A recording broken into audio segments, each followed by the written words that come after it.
आदमी जल्दी से अपनी कमर में छिपाए हुए पिस्तौल निकालता है और टैंक पर निशाना साधता है। साथियों की प्रतिक्रिया करने से पहले ही दुश्मन के टैंक पर चढ़ गया और फिर ड्राइविंग कैबिन में एक हैंड ग्रेनेड फेंक दिया। अलविदा।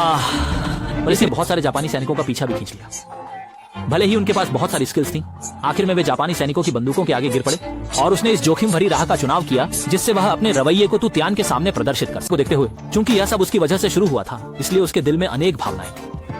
हाल ही में शंघाई के गुप्त संगठन ने उसे ढूंढा और उससे बंदरगाह पर मदद करने की गुजारिश की। उसमें सिर्फ सेंट्रल बैंक की फाइलें ही नहीं थी, बल्कि 2 टन की इमरजेंसी किट भी थी।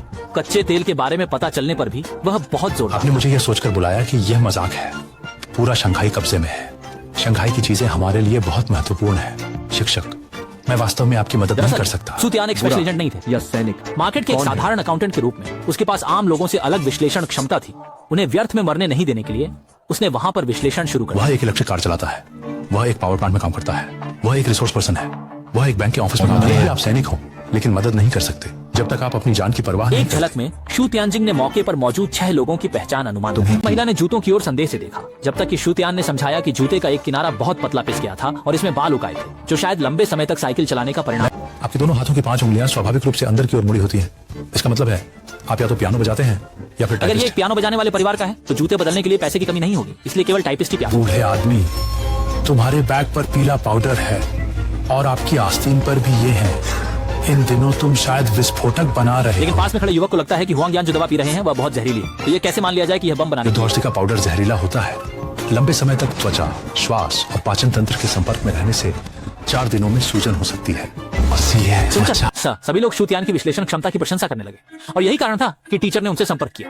क्योंकि शंघाई में हर जगह जापानी सैनिक थे, उन्हें ऐसे दुर्लभ सम्मान की बहुत आवश्यकता थी। वह नहीं चाहता था कि वह इसमें शामिल हो। हालांकि उसने जापान में सैन्य अकादमी में पढ़ाई की थी, लेकिन अब वह केवल अपनी माँ के साथ एक साधारण जिंदगी बिताना चाहता। क्या हम एक बार कोशिश भी नहीं कर सकते?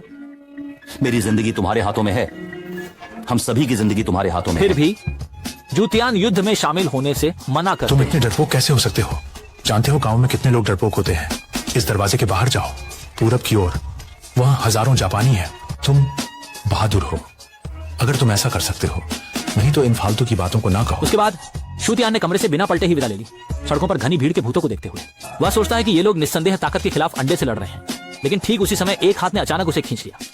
यह वही था जिसने उसे डरपोक कहा। उसके बाद छोटू ने अपनी कमर से पिस्तौल निकाली और टैंक पर जापानी सैनिक को गोली मार दी। उससे पहले कि जो त्यान प्रतिक्रिया दे पाते, छोटू दुश्मन के टैंक की ओर दौड़ा और उसमें एक हैंड ग्रेनेड फेंक दिया, लेकिन जल्द ही दुश्मन द्वारा पकड़ लिया गया।